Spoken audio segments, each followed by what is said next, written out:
ದೇಶದಾದ್ಯಂತ ಈಗ ಚರ್ಚೆ ಆಗ್ತಾ ಇರ್ತಕ್ಕಂಥ ಒಂದು ಹಾಟ್ ಟಾಪಿಕ್ ಅಂತಂದ್ರೆ UGC 2026 ಬಿಲ್ಲು. ಇದ್ರ ವಿರುದ್ಧ ದೇಶದಾದ್ಯಂತ ಪ್ರತಿಭಟನೆಗಳು, ವಿರೋಧದ ಚರ್ಚೆಗಳಾಗ್ತಾ ಇದಾವೆ. ಇದರ ನಡುವೆ ಇವತ್ತು ಸುಪ್ರೀಂ ಕೋರ್ಟ್ ಅನ್ನೋದು ಒಂದು ತೀರ್ಪನ್ನ ಕೊಟ್ಟಿದೆ. ಬಿಲ್ಗೆ ತಾತ್ಕಾಲಿಕವಾಗಿ ಒಂದು ತಡೆಯನ್ನ ನೀಡಿದೆ ಅಂತಾನೆ ಹೇಳ್ಬೋದು. ಇದ್ರ ಪ್ರಕಾರ ಹೇಳೋದಾದ್ರೆ ಕೇಂದ್ರ ಸರ್ಕಾರಕ್ಕೆ ಒಂದು ಬಹುದೊಡ್ಡ ಹಿನ್ನಡೆ ಅಂತ ಹೇಳ್ಬೋದು. ಅದಲ್ಲದೆ ಈ ಬಿಲ್ ಇಂಟ್ರೊಡ್ಯೂಸ್ ಮಾಡಿದ ಮೇಲೆ ಬಿಜೆಪಿ ವಿರುದ್ಧ ಬಹಳಷ್ಟು ಆಕ್ರೋಶಗಳು ವ್ಯಕ್ತ ಆಗ್ತಾ ಇದೆ. ಮೋದಿಜಿ ಅವರು ವೈಯಕ್ತಿಕವಾಗಿ ಅವರ ವಿರುದ್ಧ, ಅಮಿತ್ ಶಾ ವಿರುದ್ಧ ಈ ರೀತಿ ಬಿಜೆಪಿ ವರ್ಸಸ್ ಬಿಜೆಪಿ ಅನ್ನೋ ರೀತಿ ಬರ್ತಾ ಇದೆ. ಸುಮಾರಷ್ಟು ಬಿಜೆಪಿ ಲೀಡರ್ಗಳು ಇದ್ರ ಬಗ್ಗೆ ಕನ್ಸರ್ನ್ ಎಕ್ಸ್ಪ್ರೆಸ್ ಮಾಡಿ ರಿಸೈನ್ ಗಳನ್ನ ಮಾಡಿದ್ದಾರೆ. ಅಂಡ್ ಅದಲ್ಲದೆ ಯೋಗಿ ಅವರನ್ನ ಕೆಳಮಟ್ಟಕ್ಕೆ ಇಳಿಸಬೇಕು ಅಂತ ಹೇಳ್ಬಿಟ್ಟು ಈ ರೀತಿ ಮಾಡ್ತಾ ಇದ್ದಾರೆ. ಈ ಬಿಲ್ OBC ಮತ್ತೆ SC/ST ಅವರ ವೋಟ್ ಬ್ಯಾಂಕ್ಗೋಸ್ಕರ ಈ ತರ ಮಾಡ್ತಾ ಇರೋದು ಈಗ ಬಿಜೆಪಿ ಅಂತ ಹೇಳ್ಬಿಟ್ಟು ಬಿಜೆಪಿಯಲ್ಲಿ ಇನ್ನ ಟಾಕ್ಗಳು ಬರ್ತಾ ಇದೆ. ಅದ್ರ ಬಗ್ಗೆ ಕಂಪ್ಲೀಟ್ ಆಗಿ ಈ ವಿಡಿಯೋದಲ್ಲಿ ತಿಳಿಸೋ ಒಂದು ಪ್ರಯತ್ನವನ್ನು ಮಾಡ್ತೀನಿ. ಅದಕ್ಕೋಸ್ಕರ ವಿಡಿಯೋನ ಸ್ಕಿಪ್ ಮಾಡದೆ ಕಂಪ್ಲೀಟ್ ಆಗಿ ನೋಡಿ ಅಂತ ರಿಕ್ವೆಸ್ಟ್ ಮಾಡ್ಕೊಳ್ತಾ ಬನ್ನಿ ವಿಡಿಯೋನ ಸ್ಟಾರ್ಟ್ ಮಾಡೋಣ. UGC ಬಿಲ್ 2026ಗೆ ಇವತ್ತು ಸುಪ್ರೀಂ ಕೋರ್ಟ್ ಒಂದು ತಾತ್ಕಾಲಿಕವಾಗಿ ಒಂದು ತಡೆಯನ್ನು ನೀಡಿದೆ. ತಡೆ ನೀಡಿರೋದಕ್ಕೆ ಕಾರಣ ಕೊಟ್ಟಿರೋದೇನಂತಂದ್ರೆ, ಸೊ ಈ ನಿಯಮಗಳು ಏನು UGC ಬಿಲ್ ಅಲ್ಲಿ ಇರ್ತಕ್ಕಂಥ ನಿಯಮಗಳೇನಿದಾವೆ ಅವು ಆ ನಿಯಮಗಳು ಸವರ್ಣೀಯರ ವಿರುದ್ಧ ತಾರತಮ್ಯಕ್ಕೆ ದಾರಿ ಮಾಡಿಕೊಡಬಹುದು ಮತ್ತು ದುರುಪಯೋಗವಾಗಬಹುದು ಎಂಬ ಆಕ್ಷೇಪಗಳು ಬಂದಿರೋದ್ರ ಹಿನ್ನೆಲೆ ಸುಪ್ರೀಂ ಕೋರ್ಟ್ ಈ ಬಿಲ್ಗೆ ಒಂದು ತಡೆಯಾಜ್ಞೆಯನ್ನು ನೀಡಿದೆ. ಅದಷ್ಟೇ ಅಲ್ಲದೆ ನ್ಯಾಯಾಲಯ ಒಂದು ನಿರ್ದೇಶನವನ್ನು ಕೂಡ ಕೊಟ್ಟಿದೆ. ಅದೇನಂತಂದ್ರೆ ಕೇಂದ್ರ ಸರ್ಕಾರಕ್ಕೆ ಮತ್ತೆ UGC ಏನ್ ಬೋರ್ಡ್ ಇದೆ ಅವೆರಡಕ್ಕೂ ಒಂದು ನೋಟಿಸ್ ಅನ್ನ ಜಾರಿ ಮಾಡಿ ಮಾರ್ಚ್ 19ರ ಒಳಗಡೆ ಇದಕ್ಕೆ ಪ್ರತಿಕ್ರಿಯೆ ನೀಡೋದಕ್ಕೆ ಸೂಚನೆಯನ್ನು ಕೂಡ ನೀಡಿದ್ದಾರೆ. ಅದಷ್ಟೇ ಮತ್ತೊಂದು ಪರಿಶೀಲನೆ ಏನಪ್ಪಾ ಅಂತಂದ್ರೆ, ಈ ನಿಯಮಗಳನ್ನು ಕಾನೂನು ತಜ್ಞರ ಸಮಿತಿಯಿಂದ ಪರಿಶೀಲಿಸಬೇಕು ಎಂದು ಸುಪ್ರೀಂ ಕೋರ್ಟ್ ಅಭಿಪ್ರಾಯ ಪಟ್ಟಿದೆ ಅಂತ ಕೂಡ ಹೇಳ್ಬೋದು. ಅದರಿಂದ ಈ ಒಂದು ಬಿಲ್ಗೆ ಈಗ ತಾತ್ಕಾಲಿಕವಾಗಿ ಒಂದು ತಡೆ ಬಿದ್ದಿದೆ ಅಂತಾನೆ ಹೇಳ್ಬೋದು. ಇದಿಷ್ಟು ಸುಪ್ರೀಂ ಕೋರ್ಟ್ ಇವತ್ತು ಇದ್ರ ಬಗ್ಗೆ ಕೊಟ್ಟಿರ್ತಕ್ಕಂಥ ಒಂದು ತಡೆ ಬಗ್ಗೆ ಮಾಹಿತಿ ಆಗಿತ್ತು. ಅಂಡ್ ಇನ್ ಡೆಪ್ತ್ ಏನ್ ಈ ಬಿಲ್ಗೆ ಇಷ್ಟೊಂದು ವ್ಯತಿರಿಕ್ತ ಆಗ್ತಾ ಇರೋದು, ಯಾರಿಗೆ ನಿಜವಾಗ್ಲೂ ತಾರತಮ್ಯ ಆಗ್ತಿರೋದು, ಯಾರ ವಿರುದ್ಧ ಇದು ಬಿಲ್ ತಂದಿರೋದು, ಮತ್ತೆ ಇಂಟರ್ನಲ್ ಆಗಿ ಏನಕ್ಕೆ ಬಿಜೆಪಿ ಇಷ್ಟೊಂದು ವಿರೋಧಗಳನ್ನ ಎದುರಿಸ್ತಾ ಇರೋದು ಅನ್ನೋದ್ರ ಬಗ್ಗೆ ಈಗ ಡಿಸ್ಕಸ್ ಮಾಡೋಣ. UGC ಬಿಲ್ 2026 ಅಂದ್ರೆ ಏನು ಅಂತ ಈಗಾಗಲೇ ನಾನು ಹೈಲೈಟ್ಸ್ ಅನ್ನ ಈಗ ಪ್ರೀವಿಯಸ್ ವಿಡಿಯೋದಲ್ಲಿ ಮಾಡಿದ್ದೀನಿ. ಇನ್ ಕೇಸ್ ನೀವು ನೋಡಿಲ್ಲ ಅಂತಂದ್ರೆ ಆ ವಿಡಿಯೋನ ಒಂದ್ಸಲ ನೋಡ್ಕೊಳ್ಳಿ, ನಿಮ್ಗೆ ಇನ್ನೂ ಬೆಟರ್ ಅಂಡರ್ಸ್ಟ್ಯಾಂಡಿಂಗ್ ಆಗುತ್ತೆ. ಅದಲ್ಲದೆ ಇನ್ ಡೆಪ್ತ್ ಸ್ವಲ್ಪ ಹೋಗಿ ಇದು ಡಿಸ್ಕಸ್ ಮಾಡೋದಕ್ಕಂತ ಈ ವಿಡಿಯೋನ ಮಾಡ್ತಾ ಇದ್ದೀನಿ. ಅದಲ್ಲದೆ ಸುಪ್ರೀಂ ಕೋರ್ಟ್ ಒಂದು ತಡೆಯಾಜ್ಞೆಯನ್ನು ಕೊಟ್ಟಿದೆಯಲ್ಲ ಅದೊಂದು ಇನ್ಫಾರ್ಮೇಶನ್ ಕೊಡ್ಲಿಕ್ಕೆ ಅಂತ ಈ ವಿಡಿಯೋ ಮಾಡ್ತಿರೋದು. ಅಂಡ್ ಈ ಬಿಲ್ ಏನು UGC 2026 ಇದೆ, ಈ ಬಿಲ್ ನ ಉದ್ದೇಶ ಏನಪ್ಪಾ ಅಂತಂದ್ರೆ SC/ST ಅಂಡ್ OBC ಇವ್ರಿಗೆ ಇರ್ತಕ್ಕಂಥ ಭೇದ ಭಾವ ಅಥವಾ ತಾರತಮ್ಯ, ಜಾತಿ ನಿಂದನೆ ಇವುಗಳನ್ನ ತಡಿಬೇಕು ಅಂತ ಹೇಳ್ಬಿಟ್ಟು ಸೊ ಈ ಬಿಲ್ ಅನ್ನ ಕೇಂದ್ರ ಸರ್ಕಾರ ಅನ್ನೋದು ಇಂಟ್ರೊಡ್ಯೂಸ್ ಮಾಡಿದೆ. ಇದು ಮೊದಲಿಂದ ಇತ್ತು, ಮೊದಲಿದ್ದು SC/ST ಮಾತ್ರ ಇತ್ತು. ಈಗ OBC ಅವ್ರನ್ನ ಕೂಡ ಆಡ್ ಮಾಡಿದೆ ಅಂತಾನೆ ಹೇಳ್ಬೋದು ಈ ಬಿಲ್ ಅಲ್ಲಿ. ಅಂಡ್ ಮೊದಲಿನ ಬಿಲ್ ಕಂಪೇರ್ ಮಾಡೋದಾದ್ರೆ ಅದರಲ್ಲಿ ಇಫ್ ಇನ್ ಕೇಸ್ ಏನಾದ್ರು ಫಾಲ್ಸ್ ಅಲಿಗೇಷನ್ ಮಾಡಿದ್ರೆ, ಸುಮ್ಮನೆ ಯಾರಾದ್ರ ಮೇಲಾದ್ರೂ ಈ ತರ ಆರೋಪ ಮಾಡಿ ಜಾತಿ ನಿಂದನೆ ಮಾಡಿದಾರೆ ಅಂತ ಏನಾದ್ರು ಆರೋಪ ಆಗಿ ಅದು ಸಾಬೀತಾದ್ರೆ ಅವ್ರ ವಿರುದ್ಧ ಕ್ರಮ ಕೈಗೊಳ್ಳೋದಾಗಿರ್ಬೋದು, ದಂಡ ವಿಧಿಸೋದಾಗಬಹುದು, ಈ ತರ ಒಂದು ಅವಕಾಶಗಳಿತ್ತು. ಬಟ್ ಈಗೇನ್ 2026 ಅಲ್ಲಿ ಇಂಟ್ರೊಡ್ಯೂಸ್ ಮಾಡಿದ್ರೆ ಬಿಲ್ ಅಲ್ಲಿ ಆ ರೀತಿಯಾದ ಯಾವುದೇ ಒಂದು ಅವಕಾಶಗಳನ್ನೋದು ಇರೋದಿಲ್ಲ ಅಂತಾನೆ ಹೇಳ್ಬೋದು. ಈ ಬಿಲ್ ಅನ್ನ ಇಂಟ್ರೊಡ್ಯೂಸ್ ಮಾಡಿದ ಕೂಡಲೇ ಕೆಲವು 2 ದಿನಗಳಲ್ಲಿ ಕಾಲೇಜಿನ ಗೋಡೆಗಳ ಮೇಲೆ ಬ್ರಾಹ್ಮಣರ ನಿಮ್ ಕತೆ ಮುಗಿತು, ನೀವು ಕಾಲೇಜನ್ನ ಬಿಟ್ಟು ಹೋಗಿ ಅನ್ನೋ ಬರಹಗಳನ್ನ ನಾವು ಕಾಣ್ತಾ ಇದೀವಿ. ಅದಾದ್ಮೇಲೆ ಇನ್ನೊಂದು ವಿಚಾರ ಏನಪ್ಪಾ ಅಂತಂದ್ರೆ, ಈ ಬಿಲ್ಗೆ SC/ST OBC ಎಲ್ಲರನ್ನು ಸೇರ್ಪಟ್ಟಿರೋದ್ರಿಂದ ಇನ್ನು ಉಳಿದಿರೋದೇ ಒಂದು ಜನರಲ್ ಕ್ಯಾಸ್ಟ್. ಈಗ ಯಾರೇ ಕಂಪ್ಲೇಂಟ್ ಮಾಡಿದ್ರು ಅದ್ರ ಜನರಲ್ ಕ್ಯಾಸ್ಟ್ ಅವ್ರ ಮೇಲೆನೆ ಹೋಗ್ತಾ ಇರುತ್ತೆ. ಈಗ ಫಾರ್ ಎಕ್ಸಾಂಪಲ್ ಈಗ ವೈಯಕ್ತಿಕ ದ್ವೇಷಗಳಿದಾವೆ ಅಂತಂದ್ರೆ ಅವರು ಕೂಡ ಆ ವೈಯಕ್ತಿಕ ದೇಶವನ್ನ ಈ ರೀತಿಯಾಗಿ ಬದಲಾಯಿಸ್ಕೊಂಡು ಈ ರೀತಿ ಅವರು ಏನು ಅವರ ದ್ವೇಷವನ್ನ ತೀರಿಸ್ಕೊಳ್ಳೋ ಸಾಧ್ಯತೆಗಳು ಇರ್ತವೆ. ಅಂಡ್ ಯಾರು ಬೇಕಾದ್ರೂ ಹೋಗಿ ಕಂಪ್ಲೇಂಟ್ ಮಾಡ್ಬೋದು, ಎಕ್ಸೆಪ್ಟ್ ಏನೀಗ ಜನರಲ್ ಮೆರಿಟ್ ಅಥವಾ ಜನರಲ್ ಕ್ಯಾಸ್ಟ್ ಹುಡುಗರು ಅಥವಾ ಹುಡುಗಿಯರು ಆ ಜನಾಂಗದವ್ರು ಇದಾರಲ್ಲ ಅವ್ರನ್ನ ಬಿಟ್ಟು ಬೇರೆ ಯಾರು ಬೇಕಾದ್ರೂ ಕಂಪ್ಲೇಂಟ್ ಮಾಡ್ಬೋದು. ಯಾರು ಬೇಕಾದ್ರೂ ಕಂಪ್ಲೇಂಟ್ ಮಾಡ್ಬೋದು ಅಂದ್ರೆ ಏನ್ SC/ST OBC ಅವ್ರನ್ನ ಬಿಟ್ಟು ಬೇರೆಯವ್ರ ಮೇಲೆ ಮಾಡ್ಬೇಕಂದ್ರೆ ಯಾರೇ ಕಂಪ್ಲೇಂಟ್ ಮಾಡಿದ್ರು ಅದ್ರ ಜನರಲ್ ಮೆರಿಟ್ಗೆ ಸೇರಿರೋವ್ರ ಮೇಲೆನೆ ಕಂಪ್ಲೇಂಟ್ ಆಗುತ್ತೆ ಅಂತಾನೆ ಹೇಳ್ಬೋದು. ಮತ್ತೊಂದು ವಿಚಾರ ಗಮನಿಸಬೇಕಾಗಿರೋದು ಏನಪ್ಪಾ ಅಂತಂದ್ರೆ, ಈಗ ಯಾವುದೇ ತಾರತಮ್ಯ ಆಗ್ಲಿ, ಜಾತಿ ನಿಂದನೆ ಈ ರೀತಿ ಏನಾದ್ರೂ ಒಂದು ನೋವಾಗ್ತಾ ಇದೆ ಅಥವಾ ಅನ್ಯಾಯ ಆಗ್ತಾ ಇದೆ ಅಂದ್ರೆ ಅವ್ರನ್ನ ರಕ್ಷಣೆ ಮಾಡ್ಲಿಕ್ಕೆ ಒಂದು UGC ಬಿಲ್ ಅನ್ನೋದು SC/ST OBC ಅವ್ರಿಗಿದೆ. ಅದೇ ರೀತಿ ಇವರನ್ನ ಪ್ರೊಟೆಕ್ಟ್ ಮಾಡ್ಲಿಕ್ಕೆ ಅಂದ್ರೆ ಈಗ ಜನರಲ್ ಮೆರಿಟ್ ಅವ್ರನ್ನ ಅಥವಾ ಜನರಲ್ ಕ್ಯಾಸ್ಟ್ ಅವ್ರನ್ನ ಪ್ರೊಟೆಕ್ಟ್ ಮಾಡಬೇಕು ಅಂದ್ರೆ ಅವ್ರಿಗೂ ಕೂಡ ಒಂದು ಈ ರೀತಿಯಾದ ಒಂದು ಸಂರಕ್ಷಣೆ, ಒಂದು ಕಾಯ್ದೆ ಅಥವಾ ಯಾವುದೇ ಒಂದು ಸಂಸ್ಥೆ ಅನ್ನೋದು ಇರ್ಬೇಕಾಗುತ್ತಲ್ಲ. ಸೊ ಈ ರೀತಿ ಒಬ್ಬರಿಗೆ ಮಾತ್ರ ಈ ತರ ಮಾಡಿದ್ರೆ ಅದು ಒಂದು ತಾರತಮ್ಯ ಮಾಡೋ ತರ ಆಗ್ತಾ ಇದೆ. ಇದು ಒಂದು ಸಂರಕ್ಷಣೆಗಂತ ತಂದಿರ್ತಕ್ಕಂಥ ಕಾಯ್ದೆ ಏನಾಗ್ತಾ ಇದೆ, ಈ ಒಂದು ಕಾನೂನುಗಳಿಂದ ಇದೊಂದು ತಾರತಮ್ಯವನ್ನ ಮಾಡಿ ಅದೇ ರೀತಿ ಸಂಘರ್ಷಕ್ಕೆ ಕಾರಣ ಆಗ್ತಿದೆ ಅಂತಾನೆ ಹೇಳ್ಬೋದು. ಅಂಡ್ ಅದಷ್ಟೇ ಅಲ್ಲದೆ ಈಗ ನಾವು ನೋಡಿರೋ ಪ್ರಕಾರ ಈ ಅಟ್ರಾಸಿಟಿ ಕೇಸ್ಗಳನ್ನ ಯಾವ ತರ ಬಿಂಬಿಸಿ ಅದನ್ನ ಏನು ವೈಯಕ್ತಿಕ ದ್ವೇಷಗಳನ್ನ ಇಟ್ಕೊಂಡು ಅಟ್ರಾಸಿಟಿ ಕೇಸ್ಗಳನ್ನ ಹಾಕಿ ಅವರೆಲ್ಲ ಅದನ್ನ ಕಾನೂನನ್ನ ದುರುಪಯೋಗ ಮಾಡ್ಕೊಳ್ತಾ ಇದ್ದಾರೆ. ಅದೇ ರೀತಿ ಈ UGC ಕಾನೂನು ಕೂಡ ಆಗೋ ಸಾಧ್ಯತೆಗಳಿದೆ ಅಂತ ಕೂಡ ಅಭಿಪ್ರಾಯ ಪಡ್ತಾ ಇದ್ದಾರೆ. ಯಾವ ರೀತಿ ಅಂತಂದ್ರೆ ಫಾರ್ ಎಕ್ಸಾಂಪಲ್ ಈಗ ಒಂದು ಕಾಲೇಜ್ ಇರುತ್ತೆ. ಸೊ ಆ ಕಾಲೇಜಲ್ಲಿ ಈಗ ಒಬ್ಬ ದಲಿತ ವಿದ್ಯಾರ್ಥಿ ಹೋಗ್ಬಿಟ್ಟು ಜನರಲ್ ಹುಡುಗಿಗೆ ಪ್ರಪೋಸ್ ಮಾಡ್ತಾನೆ ಅನ್ಕೊಳ್ಳಿ. ಈಗ ಇಫ್ ಇನ್ ಕೇಸ್ ಆ ಹುಡುಗಿ ನನಗೆ ಲವ್ ಮಾಡೋದು ಇಷ್ಟ ಇಲ್ಲ, ನನಗೆ ಇಲ್ಲ ಆ ಥರ ಇಂಟ್ರೆಸ್ಟ್ ಇಲ್ಲ ಅಂತ ಹೇಳಿದಾಗ ಅದನ್ನ ದ್ವೇಷವಾಗಿ ಪರ್ಸನಲ್ ಆಗಿ ತಗೊಂಡು ಆ ಹುಡುಗಿ ಮೇಲೆ ಈ ರೀತಿ UGC ಆಕ್ಟ್ ಮೇಲೆ ಒಂದು ಕೇಸನ್ನ ದಾಖಲೆ ಮಾಡಿದ್ದಾರೆ ಅಂತಂದ್ರೆ ಈ UGCL ಕೇಸಲ್ಲಿ ದಾಖಲಾಗಿದೆ ಅಂದ್ರೆ ವಿತಿನ್ 24 ಅವರಲ್ಲಿ ಪ್ರೈಮರಿ ಆಕ್ಷನ್ ತಗೋಬೇಕು. 15 ಡೇಸ್ ಒಳಗಡೆ ಏನು ಪರಿಶೀಲನೆಯನ್ನ ಮಾಡಬೇಕು, ಇನ್ವೆಸ್ಟಿಗೇಷನ್ ಮಾಡಬೇಕು.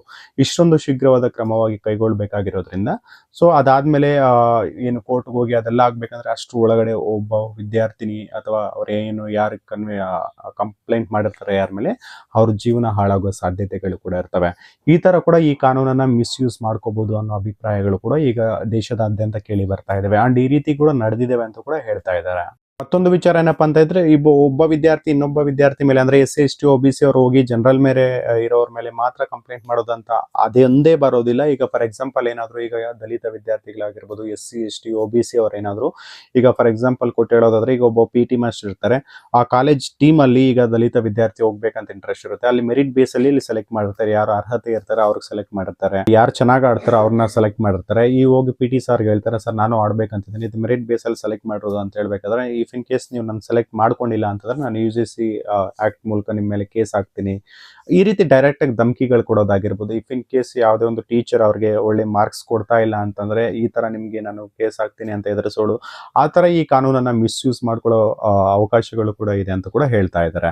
ಯಾಕಂತಂದ್ರೆ ಈ ಕಾನೂನಲ್ಲಿ ಇರ್ತಕ್ಕಂಥದ್ದು ನಾವು ನೋಡೋದಾದ್ರೆ ಈ ರೀತಿ ಪರ್ಸ್ಪೆಕ್ಟಿವ್ಗಳು ಕೂಡ ಉದ್ಭವ ಆಗುತ್ತೆ. ಇದನ್ನ ಮಿಸ್ಯೂಸ್ ಕೂಡ ಮಾಡ್ಕೊಳ್ತಾರೆ. ಯಾಕಂತಂದ್ರೆ ಈಗ ಈ ಅಟ್ರಾಸಿಟಿ ಕೇಸನ್ನ 90% ಆಫ್ ದ ಕೇಸ್ಗಳೇನು ಆಗ್ತಿದಾವೆ ಈಗ ಇಂಡಿಯಾದಲ್ಲಿ ನಾವು ಕನ್ವಿಕ್ಷನ್ ರೇಟ್ ನೋಡೋದಾದ್ರೆ ಒಂದು 10% ಅಷ್ಟೇ ಇದೆ ಈ ಅಟ್ರಾಸಿಟಿ ಕೇಸ್ಗಳಲ್ಲಿ ಕನ್ವಿಕ್ಷನ್ ರೇಟ್. ಈಗ 100 ಕಂಪ್ಲೇಂಟ್ ಮಾಡಿದಾರೆ ಅಂದ್ರೆ 90 ಕಂಪ್ಲೇಂಟ್ ಅಲ್ಲಿ ಆರೋಪ ಅನ್ನೋದು ಅಷ್ಟೇ ಇರ್ತದೆ. ಅದಕ್ಕೆ ಯಾವುದೇ ರೀತಿಯ ಪೂರಕ ಸಾಕ್ಷಿಗಳು ಅನ್ನೋದು ಕೂಡ ಇರೋದಿಲ್ಲ. ಅಂಡ್ ನಮ್ಮ ಕರ್ನಾಟಕದಲ್ಲಿ ರೀಸೆಂಟ್ ಒಂದು ಡೇಟಾ ಚೆಕ್ ಮಾಡೋದಾದ್ರೆ ಈ ಕನ್ವಿಕ್ಷನ್ ಪರ್ಸೆಂಟೇಜ್ ಏನಿದೆ ಅಂತಂದ್ರೆ ಅದು 3 something ಅಂದ್ರೆ 4% ಇದೆ. ಅಂದ್ರೆ ಬರೀ ಸುಳ್ಳು ಆರೋಪಗಳು, ಒಂದು ಕಾನೂನಿನ ದುರುಪಯೋಗ ಮಾಡ್ಕೊಳ್ಳೋದೇ ಜಾಸ್ತಿ ಆಗ್ತಾ ಇದೆ. ಈ ಅಟ್ರಾಸಿಟಿ ಕೇಸ್ ಜೊತೆಗೆ ಈ UGC ಬಂದಿದೆ ಅಂತಂದ್ರೆ ಈ ಕಾಲೇಜ್ ಲೆವೆಲ್ ಅಲ್ಲೂ ಕೂಡ ಸ್ಟಾರ್ಟ್ ಆಗ್ಬಿಡುತ್ತೆ ಅನ್ನೋ ಒಂದು ಭಯ ಕೂಡ ಜನರಲ್ಲಿ ಕಾಡ್ತಾ ಇದೆ ಅಂತಾನೆ ಹೇಳ್ಬೋದು. ಆಗ್ಲೇ ಇರ್ತಕ್ಕಂಥ ಉದ್ಯೋಗಗಳಲ್ಲಾಗಿರ್ಬೋದು ಮತ್ತೆ ಎಜುಕೇಶನ್ ಅಲ್ಲಾಗಿರ್ಬೋದು, ಈಗ SC ST ಅವ್ರಿಗಾಗಿರ್ಬೋದು, OBC ಆಗಿರ್ಬೋದು, ಈಗಾಗಲೇ ರಿಸರ್ವೇಶನ್ಗಳಿರ್ತವೆ. ಅದ್ರ ಮಧ್ಯೆ ಇದು ಒಂದು ತಗೋ ಬಂದಿದ್ರೆ ಇದು ತುಂಬಾ ಈ ಜನರಲ್ ಮೆರಿಟ್ ಅವರಿಗೆ ತುಂಬಾ ಅನನುಕೂಲ ಆಗೋ ಸಾಧ್ಯತೆಗಳಿರ್ತವೆ. ಅಂಡ್ ಇನ್ನೊಂದು ವಿಚಾರ ಏನಪ್ಪಾ ಅಂತಂದ್ರೆ ಇಲ್ಲಿ ಗಮನಿಸಬೇಕಾಗಿರೋದು ಈಗ ರಿಸರ್ವೇಶನ್ ಅನ್ನೋದು ಬಂದ್ಬಿಟ್ಟು ಎಲ್ಲಿ ಯಾವ ಸ್ಥಾನಕ್ಕೆ ಬೇಕೋ ಅದಕ್ಕೆ ಮಾತ್ರ ಬೇಕಾಗುತ್ತೆ. ಬಟ್ ಇಲ್ಲಿ ಏನಂತಂದ್ರೆ ಎಲ್ಲಾ ಕಡೆಗೂ ಈ ರಿಸರ್ವೇಶನ್ ಅನ್ನೋದು ಹಬ್ಬಿರೋದ್ರಿಂದ ಅದು ನಮ್ಮ ಪಬ್ಲಿಕ್ಗೆ ಅದು ಅಪಾಯ ಆಗೋ ಸಾಧ್ಯತೆಗಳಿರ್ತವೆ. ಒಂದು ಎಕ್ಸಾಂಪಲ್ ಕೊಟ್ಟು ಹೇಳ್ಬೇಕು ಅಂತಂದ್ರೆ ಈಗ ಫಾರ್ ಎಕ್ಸಾಂಪಲ್ ಒಂದು ಗೌರ್ಮೆಂಟ್ ಎಕ್ಸಾಮ್ ಆಗಿ ಅಂಡ್ ಒಂದು ಡಾಕ್ಟರ್ ಕ್ವಾಲಿಫಿಕೇಶನ್ಗೆ ಹೈಯರ್ ಮಾಡ್ತಾ ಇದ್ದಾರೆ ಅಂತಾಗ ಈಗ ವೆಲ್ ಕ್ವಾಲಿಫೈಡ್ ಡಾಕ್ಟರ್ಸ್ ಇರ್ತಕ್ಕಂಥವ್ರು ಎಲ್ಲರೂ ಎಕ್ಸಾಮ್ ಬರೀತಾರೆ. ಜನರಲ್ ಮೆರಿಟ್ ಅಲ್ಲಿ ಇರೋರು ಬರೀತಾರೆ, ದಲಿತರು SC ST OBC ಅವರು ಬರೀತಾರೆ. ಬಟ್ ಇಲ್ಲಿ ಏನಂತಂದ್ರೆ ಮೆರಿಟ್ ಬೇಸ್ ಅಲ್ಲದೆ ರಿಸರ್ವೇಶನ್ ಇಲ್ಲಿ ಬರೋ ಕೌಂಟ್ ಆಗೋದ್ರಿಂದ ಏನಾಗುತ್ತೆ ಈಗ ಅಷ್ಟೋ ಇಷ್ಟೋ ಕಡಿಮೆ ಓದ್ಕೊಂಡಿರ್ತಕ್ಕಂಥ ಒಬ್ಬ ದಲಿತ ಆಗಿರ್ಬೋದು, SC ST OBC ಅವ್ರು ಸೆಲೆಕ್ಟ್ ಆಗ್ತಾರೆ ಅನ್ಕೊಳ್ಳಿ. ಅವ್ರಿಗೆ ಅಷ್ಟೊಂದು ನಾಲೆಜ್ ಇರೋಲ್ಲ ಈ ಮೆಡಿಸನ್ ಬಗ್ಗೆ ಆಗಿರ್ಬೋದು, ಸರ್ಜರಿಗಳ ಬಗ್ಗೆ ಆಗಿರ್ಬೋದು. ಸೊ ಅಂತವ್ರ ಕಡೆ ಈಗ ನಾವು ಈಗೇನೋ ಹೆಲ್ತ್ ಫೀಲ್ ಆಗ್ತಾ ಇಲ್ಲ, ನಮ್ಗೇನೋ ಒಂದು ಸಮಸ್ಯೆ ಇದೆ ಅಂತ ಹೋದಾಗ ಅವ್ರಿಗೆ ಅಷ್ಟೊಂದು ನಾಲೆಜ್ ಇಲ್ಲದೆ ಯಾವುದೋ ಒಂದು ಔಷಧಿ ಕೊಟ್ಟು ಅದರಿಂದ ನಮ್ಗೇನಾದ್ರು ಹೆಲ್ತ್ ಅಲ್ಲಿ ಇಂಬ್ಯಾಲೆನ್ಸ್ ಆಗಿ ಮತ್ತೆ ಸಾವು ನೋವುಗಳಾದ್ರೆ ಸೊ ಇಂಥ ಕಡೆ ಎಲ್ಲ ತುಂಬಾ ಎಫೆಕ್ಟಿವ್ ಆಗಿ ಅಂತ ಕಡೆ ರಿಸರ್ವೇಶನ್ ಅನ್ನ ಯಾವ ರೀತಿ ಬಳಸ್ಕೊಂಡಿದ್ದಾರೆ ಅಂತಂದ್ರೆ ಇಫ್ ಇನ್ ಕೇಸ್ ಅದನ್ನ ಯೂಸ್ ಮಾಡಿಕೊಂಡು ಈ ತರ ಆ ಸಿಸ್ಟಮ್ ಒಳಗಡೆ ಬಂದಿದೆ ಅಂದ್ರೆ ಇಷ್ಟೆಲ್ಲ ಸಾವು ನೋವುಗಳಾಗೋ ಸಾಧ್ಯತೆಗಳಿರ್ತವೆ. ಇಲ್ಲ ಅಂತಂದ್ರೆ ಫಾರ್ ಎಕ್ಸಾಂಪಲ್ ಒಬ್ಬ ಇಂಜಿನಿಯರ್ ಆಯ್ಕೆ ಆಗಿರ್ಬೋದು, ಒಬ್ಬ ಇಂಜಿನಿಯರ್ಗೆ ಅವನಿಗೆ ಅಷ್ಟೊಂದು ನಾಲೆಜ್ ಇಲ್ಲದೆ ಒಂದು ರಿಸರ್ವೇಶನ್ ಬೇಸಲ್ಲಿ ಮೆರಿಟ್ ಬೇಸ್ ಎಲ್ಲ ಬಂದ್ಬಿಟ್ಟಿದ್ದಾನೆ ಅನ್ಕೊಳ್ಳಿ. ಈ ರಿಸರ್ವೇಶನ್ ಕಾರಣ ಒಂದು ಇಟ್ಕೊಂಡು ಅವನಿಗೊಂದು ಒಂದು ಪ್ರಾಜೆಕ್ಟ್ ಕೊಡ್ತಾರೆ, ಒಂದು ಡ್ಯಾಮ್ ಕಟ್ಟೋದಾಗಿರ್ಬೋದು ಅಥವಾ ಒಂದು ಬ್ರಿಡ್ಜ್ ಆಗಿರ್ಬೋದು ಅಥವಾ ಒಂದು ಫ್ಲೈಓವರ್ ಕಟ್ಟೋದಕ್ಕೆ ಒಂದು ಏನೋ ಸೈಂಟಿಫಿಕ್ ರೀಸನ್ಗಳಿಲ್ಲದೆ ಒಂದು ಏನು ಇಂಜಿನಿಯರಿಂಗ್ ನಾಲೆಜ್ ಇಲ್ಲದೆ ಕಟ್ಟಿದ್ದಾರೆ ಅಂತಂದ್ರೆ ಎಷ್ಟು ಸಾವು ನೋವುಗಳಾಗೋ ಸಾಧ್ಯತೆಗಳಿರ್ತವೆ. ಇವೆಲ್ಲ ಕಾರಣಗಳಾಗ್ಬೋದು. ಮತ್ತೆ ಅದಲ್ಲದೆ ಇವೆಲ್ಲ ಕ್ಷೇತ್ರಗಳಲ್ಲೂ ಅಷ್ಟೇ ಈ ಜನರಲ್ ಮೆರಿಟ್ ಅವರಿಗೆ ಯಾವುದೇ ರೀತಿಯಾದ ರಿಸರ್ವೇಶನ್ ಇರಲ್ಲ. ಓನ್ಲಿ ಮೆರಿಟ್ ಬೇಸ್ ಮೇಲೆ ಅವ್ರ ರ್ಯಾಂಕಿಂಗ್ ಬೇಸಿಸ್ ಮೇಲೆ ಅವರು ಆಯ್ಕೆ ಆಗ್ಬೇಕಾಗಿರ್ತದೆ. ಜನರಲ್ ಅವರು ಏನಕ್ಕೆ ಇದರ ವಿರುದ್ಧ ಅಷ್ಟೊಂದು ಪ್ರತಿಭಟನೆಗಳು ಮಾಡ್ತಾ ಇದ್ದಾರೆ ಅಂತಂದ್ರೆ ಈಗ ಓವರ್ ಆಲ್ ಒಂದು ಅಪ್ರಾಕ್ಸಿಮೇಟ್ ಆಗಿ ನಾವು ಒಂದು ಜನರೇ ಏನು ಪರ್ಸೆಂಟೇಜ್ ಅನ್ನ ನೋಡೋದಾದ್ರೆ ಈಗ ನಮ್ಮ ಭಾರತದಾದ್ಯಂತ ಒಂದು ST ಅವರು SC ಅವರು ಒಂದು 18% ಇದ್ದಾರೆ, ಮತ್ತೆ ST ಅವರು 8%, OBC 40% ಪ್ಲಸ್ ಇದ್ದಾರೆ, ಮತ್ತೆ ಮೈನಾರಿಟಿ ಬಂದು 20%. ಇವೆಲ್ಲರನ್ನ ಒಟ್ಟುಗೂಡಿಸಿದ್ರೆ 85% ಆಗುತ್ತೆ. ಇನ್ನು ಉಳಿದಿರೋದು 15% ಬಂದು ಈ ಜನರಲ್ ಕ್ಯಾಟಗರಿ ಅವರು ಇರ್ತಾರೆ. ಈ 85% ಇರ್ತಕ್ಕಂಥ ಇವೆಲ್ಲ ಕ್ಯಾಟಗರಿ ಅವ್ರನ್ನ ಈ ಜನರಲ್ ಕ್ಯಾಟಗರಿ 15% ಅವ್ರು ಹೋಗಿ ತಾರತಮ್ಯ ಮಾಡ್ತಾ ಇದ್ದಾರೆ, ಅವ್ರಿಗೆ ನೋವು ಕೊಡ್ತಾ ಇದ್ದಾರೆ, ಈ ನಿಂದನೆ ಮಾಡ್ತಾ ಇದ್ದಾರೆ ಅಂದ್ರೆ ಯಾವ ರೀತಿ ಕರೆಕ್ಟ್ ಅನ್ನೋದು ಕೂಡ ಅವ್ರು ಕ್ವಶನ್ ಮಾಡ್ತಾ ಇದ್ದಾರೆ. ಅಂಡ್ ಇದರಿಂದ ಲಾಸ್ ಆಗ್ತಿರೋದೇ ಜಾಸ್ತಿ ಯಾರಿಗಾದ್ರೂ ಲಾಸ್ ಆಗ್ತಾ ಇದೆ ಅಂತಂದ್ರೆ ಅದು ಬಿಜೆಪಿ ಅವ್ರಿಗಂತಾನೆ ಹೇಳ್ಬೋದು. ಅಂಡ್ ಯೋಗಿ ಅವರು ಡೈರೆಕ್ಟ್ ಆಗಿ ವಾರ್ನಿಂಗ್ ಅನ್ನೇ ಕೊಟ್ಟಿದ್ದಾರೆ ಅಂತ ಹೇಳ್ಬೋದು. ಜಾತಿ, ಮತ, ಧರ್ಮ, ಕ್ಷೇತ್ರ ಇವೆಲ್ಲವುಗಳನ್ನ ಹೆಸರಿಟ್ಕೊಂಡು ಜನರನ್ನ ಒಡೆಯೋ ಕೆಲಸ ಅಥವಾ ತಾರತಮ್ಯ ಮಾಡೋ ಕೆಲಸವನ್ನ ನಾವೆಂದಿಗೂ ಅದನ್ನ ಎನ್ಕರೇಜ್ ಮಾಡೋದಿಲ್ಲ. ಈ ಬಿಲ್ ಅನ್ನ ವಾಪಸ್ ತಗೋಬೇಕು ಅಂತ ಡೈರೆಕ್ಟ್ ಆಗಿ ಅವರು ಪಬ್ಲಿಕ್ ಅಲ್ಲಿ ಹೇಳಿದ್ದಾರೆ ಅಂತಾನೆ ಹೇಳ್ಬೋದು. ಜಾತಿ ಕೆ ನಾಮ್ ಪರ್, ಕ್ಷೇತ್ರ ಕೆ ನಾಮ್ ಪರ್, ಭಾಷಾ ಕೆ ನಾಮ್ ಪರ್ ये विभाजन. ಅಂಡ್ ಇನ್ನೊಂದು ವಿಚಾರ, ಈ ಇಂಟರ್ನಲ್ ಏನ್ ಬಿಜೆಪಿಯಲ್ಲಿ ಸರ್ಕ್ಯುಲೇಟ್ ಆಗ್ತಾರೆ ಇನ್ಫಾರ್ಮೇಶನ್ ಏನಂತಂದ್ರೆ ಇದು ನೆಕ್ಸ್ಟ್ ಅಪ್ಕಮಿಂಗ್ ಎಲೆಕ್ಷನ್ ಏನು ಉತ್ತರ ಪ್ರದೇಶಲ್ಲಿದೆ.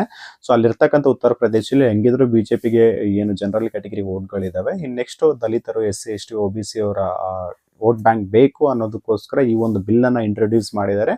ಅದಲ್ಲದೆ ಈಗ ಏನು UP ಮುಖ್ಯಮಂತ್ರಿ ಏನಿದ್ದಾರೆ ಯೋಗಿ ಅವರು ನೆಕ್ಸ್ಟ್ PM ಆಗೋ ಕ್ಯಾಂಡಿಡೇಟ್ ಆಗಿರೋದ್ರಿಂದ ಅವರನ್ನ ತುಳಿಬೇಕು, ಅವ್ರನ್ನ ಹೈಲೈಟ್ ಇಂದ ಕೆಳಗೆ ಇಳಿಸಬೇಕು ಅನ್ನೋ ಒಂದು ಟಾರ್ಗೆಟ್ ಮಾಡಿಕೊಂಡು ಈ ತರ ಬಿಲ್ ಅನ್ನ ತಗೋಬರ್ತಾ ಇದ್ದಾರೆ. ಇಫ್ ಇನ್ ಕೇಸ್ ಅವ್ರ ವೋಟ್ ಬ್ಯಾಂಕ್ ನಮ್ಮ ಕಡೆ ಉತ್ತರ ಪ್ರದೇಶದಲ್ಲಿ ಸೆಲೆಕ್ಟ್ ನಮ್ಮ ಕಡೆ ಬಂದಿದೆ ಅಂತಂದ್ರೆ, ಮತ್ತೇನಾದ್ರೂ ಬಿಜೆಪಿ ರಾಜ್ಯದಲ್ಲಿ ಅಧಿಕಾರಕ್ಕೆ ಬಂದ್ರೆ ಯೋಗಿ ಅವ್ರನ್ನ ಬಿಟ್ಟು ಬೇರೆ ಅವ್ರಿಗೆ ಬೇಕಾಗಿರೋ ಒಬ್ಬರನ್ನ ನೇಮಿಸ್ಕೊಂಡ್ರೆ, ಈಗ ಮೋದಿ ಆಗಿರ್ಬೋದು, ಅಮಿತ್ ಶಾ ಆಗಿರ್ಬೋದು, ಅವ್ರು ಹೇಳ್ದಂಗೆ ಕೇಳ್ತಾರೆ. ಈಗ ಯೋಗಿ ಅವ್ರನ್ನ ಕಂಪೇರ್ ಮಾಡ್ಕೊಂಡಿದೀವಿ ಅಂದ್ರೆ ಅವ್ರಿಗೆ ಒಂದು ಕ್ಯಾರೆಕ್ಟರ್ ಏನು ಅವ್ರದ್ದು ವೈಯಕ್ತಿಕ ಜೀವನ ಏನಿದೆ ಅದ್ರಲ್ಲಿ ಯಾವುದೇ ಒಂದು ಬ್ಲಾಕ್ ಮಾರ್ಕ್ ಇಲ್ಲದೆ ಬದುಕ್ತಾ ಇರ್ತಕ್ಕಂಥ ಒಬ್ಬ ವ್ಯಕ್ತಿ.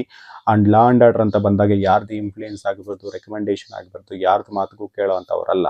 ಸೊ ಆಗಿರ್ಬೇಕಾದ್ರೆ ನಮ್ಗೆ ಬೇಕಾದವ್ರನ್ನ ನೇಮಿಸ್ಕೊಳ್ಬೋದು ಇವ್ರನ್ನ ಕೆಳಗಿಳಿಸಿದ್ರೆ ಅಂತ. ಈಗ ಜನರಲ್ಲಿ ಬರ್ತಕ್ಕ ಪಬ್ಲಿಕ್ ಟಾಕ್ ಏನು ಅಂತಂದ್ರೆ, ಈಗ ನೆಕ್ಸ್ಟ್ PM ಕ್ಯಾಂಡಿಡೇಟ್ ಅಂತಂದ್ರೆ ಯೋಗಿ ಅಂತ ಎಲ್ಲರ ಮನಸ್ಸಲ್ಲೂ ಮೂಡಿದೆ.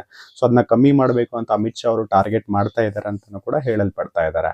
ಸೊ ಇದೆಲ್ಲ ಕಾರಣಗಳಿಂದ ಈಗ ಉತ್ತರ ಪ್ರದೇಶದಲ್ಲಿ ಸುಮಾರಷ್ಟು ಜನ ರಿಸೈನ್ ಗಳನ್ನ ಮಾಡಿದ್ದಾರೆ. ಪಕ್ಷದ ಸದಸ್ಯತ್ವಕ್ಕಾಗಿರ್ಬೋದು, ಸುಮಾರಷ್ಟು ಜನ ಅವ್ರ ಪೊಸಿಷನ್ ಅಲ್ಲಿ ಏನಿದ್ರು ಆ ಪೊಸಿಷನ್ ಗಳಿಂದ ರಿಸೈನ್ ಮಾಡಿ ಆ ಪಕ್ಷಕ್ಕೆ ಏನು ರಾಜೀನಾಮೆಗಳನ್ನ ಕೊಡ್ತಾ ಇದ್ದಾರೆ. ಇನ್ನು ಕೆಲವಷ್ಟು ಜನ ಅವ್ರೇನು ಕಾರ್ಗಳಿಗೆ ಅಳವಡಿಸ್ಕೊಂಡಿರ್ತಕ್ಕಂಥ ಬಿಜೆಪಿ ಬಾವುಟಗಳನ್ನ ಕಿತ್ತೊಗೀತಾ ಇದ್ದಾರೆ. ಅಂಡ್ ಇವೆಲ್ಲವೂ ಬಿಜೆಪಿಗೆ ಏನು ವಿರುದ್ಧವಾಗಿ ನಡೀತಾ ಇದೆ ಅಂತಾನೆ ಹೇಳ್ಬೋದು. ಈ ಒಂದು ಬಿಲ್ ಅನ್ನ ಇಂಟ್ರೊಡ್ಯೂಸ್ ಮಾಡಿದ್ಮೇಲೆ ಬಿಜೆಪಿ ಕತೆ ಏನಾಗಿದೆ ಅಂದ್ರೆ ಬಿಜೆಪಿ ವರ್ಸಸ್ ಬಿಜೆಪಿ ಅನ್ನೋ ಮಟ್ಟಿಗೆ ಬಂದು ನಿಂತಿದೆ ಅಂತಾನೆ ಹೇಳ್ಬೋದು. ನೆಕ್ಸ್ಟ್ ಟರ್ಮ್ ಅಲ್ಲಿ ನೀವೇನು ಅಂತ ನಾವು ನೋಡ್ಕೊಳ್ತೀವಿ ಅಂತ ಮೋದಿ ಅವರಿಗೆ ಸವಾಲು ಎಸೆಯೋದಾಗಿರ್ಬೋದು, ನಾವು ಪಬ್ಲಿಕ್ ಅಲ್ಲಿ ನೋಡ್ತಾ ಇದ್ದೀವಿ ಪ್ರೊಟೆಸ್ಟ್ ಗಳಲ್ಲಿ ಹೇಳೋದಾಗಿರ್ಬೋದು. And Yogi Adityanath versus BJP, Modi versus Yogi Adityanath versus Modi and Amit Shah ಅಂತ ಕೂಡ ಲೇಖನಗಳನ್ನ ಬರೀತಾ ಇರೋದನ್ನ ನೋಡ್ತಾವೆ. ಇದಿಷ್ಟು ಇನ್ ಡೆಪ್ತ್ ಆಗಿ ಈ ಬಿಲ್ ಬಗ್ಗೆ ಹೇಳೋದ್ರ ಮಾಹಿತಿ ಆಗಿತ್ತು. ಇದು ನನ್ನ ಪರ್ಸ್ಪೆಕ್ಟಿವ್ ಅಂಡ್ ಪಾಸಿಬಿಲಿಟೀಸ್ ಆಗುವಂತ ಚಾನ್ಸಸ್ ಗಳಿರ್ತವೆ ಅಂತ ನಾನು ಪ್ರೆಡಿಕ್ಟ್ ಮಾಡಿರ್ತಕ್ಕಂಥದ್ದು. ಅಂಡ್ ಕೆಲವೊಂದುಗಳು ನಡೆದಿದ್ದಾವೆ ಅಂತ ಕೂಡ ಹೇಳ್ಬೋದು. ಇದಿಷ್ಟು UGC ಬಿಲ್ಗೆ ಏನಕ್ಕೆ ಇಷ್ಟೊಂದು ವಿರೋಧಗಳು ವ್ಯಕ್ತವಾಗ್ತಿದೆ ಅನ್ನೋದ್ರ ಬಗೆಗಿನ ಮಾಹಿತಿ. ಈ ವಿಡಿಯೋ ನಿಮ್ಗೆ ಏನಾದರೂ ಇಷ್ಟ ಆಗಿದ್ರೆ ಒಂದು ಲೈಕ್ ಮಾಡಿ, ನಿಮ್ಮ ಸ್ನೇಹಿತರಿಗೆ ಶೇರ್ ಮಾಡಿ. ಇಂತಹ ಮತ್ತಷ್ಟು ಇಂಟ್ರೆಸ್ಟಿಂಗ್ ವಿಚಾರಗಳಿಗೋಸ್ಕರ ಕ್ರಿಯೇಟಿವ್ ಕೋದಂಡ ಯೂಟ್ಯೂಬ್ ಚಾನಲ್ಗೆ ಸಬ್ಸ್ಕ್ರೈಬ್ ಮಾಡ್ಕೊಳ್ಳಿ. ಧನ್ಯವಾದಗಳು ಸ್ನೇಹಿತರೆ.